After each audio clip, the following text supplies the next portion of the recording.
In the name of Allah, the most gracious, the most merciful.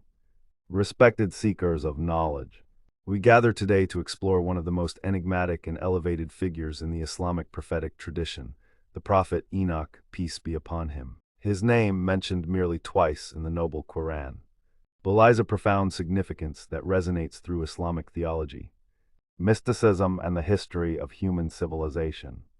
Our journey is not one of exhaustive biography, for the Quran, in its divine wisdom, spares us the minute details of his life.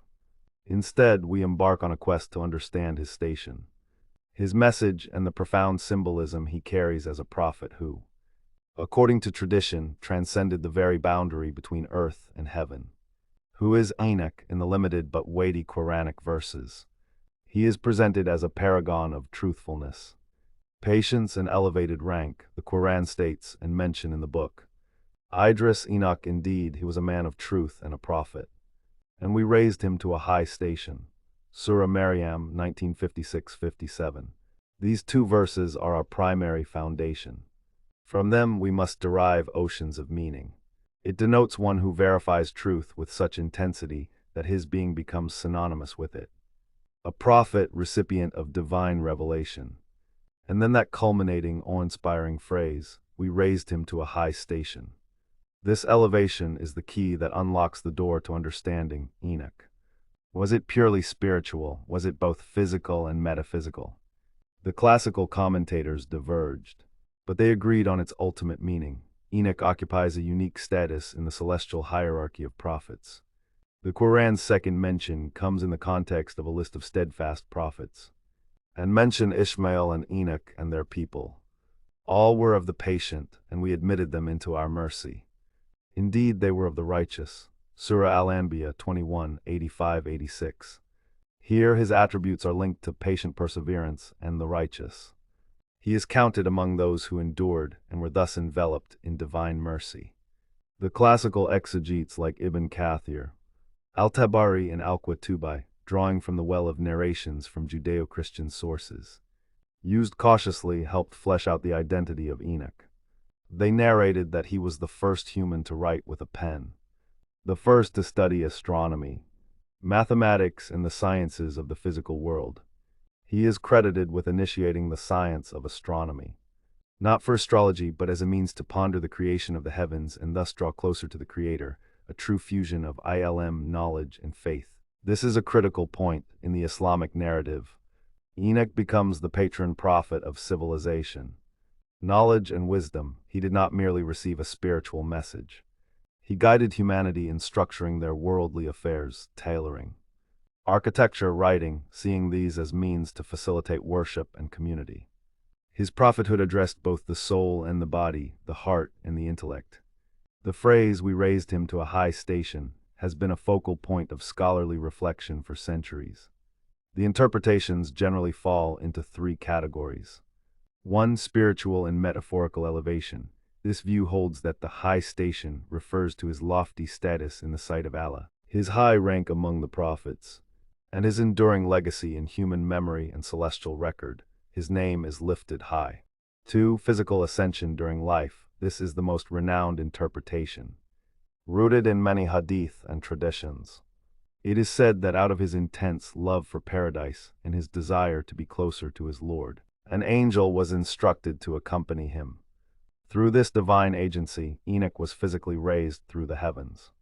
In one narration, he meets the angel of death in the fourth heaven, and his life is taken there. This signifies that his elevation was both of body and spirit, a unique miracle paralleling, yet distinct from the mirage of Prophet Muhammad sallallahu alaihi wasallam. This narrative symbolizes the ultimate reward, a transcendent departure from the earthly realm. 3. A refuge from trial. Some early scholars suggested he was raised to a high place on earth to save him from a plague of persecution or a great flood, a sanctuary granted by Allah. The beauty of the Quranic phrasing is its deliberate ambiguity, allowing for all these meanings to coexist.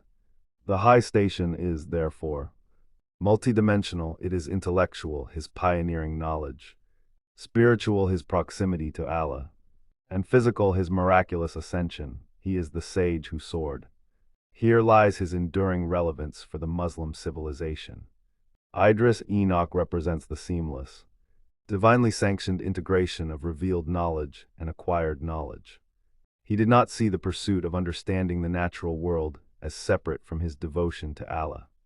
Rather, he saw it as an extension of it. Every stitch his people learned to sew was a means to preserve modesty and dignity.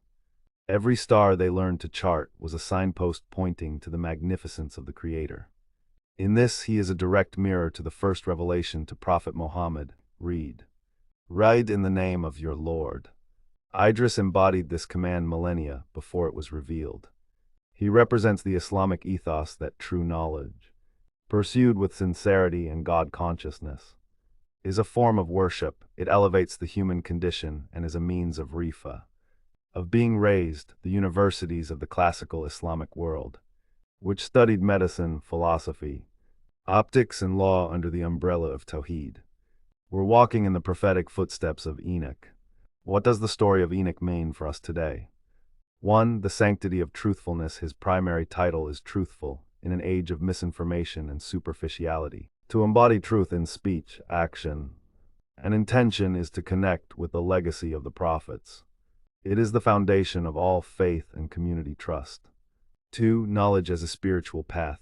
The modern artificial dichotomy between religion and science is foreign to the prophetic model of Idris. A Muslim student of physics, biology, economics, or art can and should view their pursuit as following in the tradition of Idris, seeking to uncover the laws and beauty embedded by the Creator in the universe, always with ethical and spiritual awareness. 3. The aspiration for elevation. The human heart naturally yearns to be raised above base desires. Ignorance and pettiness symbolizes the ultimate fulfillment of this yearning. His story encourages us to strive for a high station through piety, useful knowledge, and good deeds, to seek elevation not in social status but in nearness to Allah. 4. Patience leads to mercy. He is among the patient. His elevation was preceded by perseverance. This is a divine law. Elevation comes only after patience and righteous action. In conclusion, the prophet Idris is far more than a name between Adam and Noah on a prophetic timeline. He is a cosmic symbol of the enlightened human spirit. He is the prophet who wielded the pen, mastered the craft, and navigated the stars, all with a heart utterly devoted to the One. His story, though brief in the Quran, is a constellation of meanings. It speaks of the honor of work, the nobility of learning, the reward of truthfulness, and the ultimate destiny of the believer, a return to the Almighty, potentially in a manner that transcends our earthly comprehension. He is a bridge between the earthly and the celestial, between the practical and the profoundly spiritual. Let us therefore take him as an inspiration.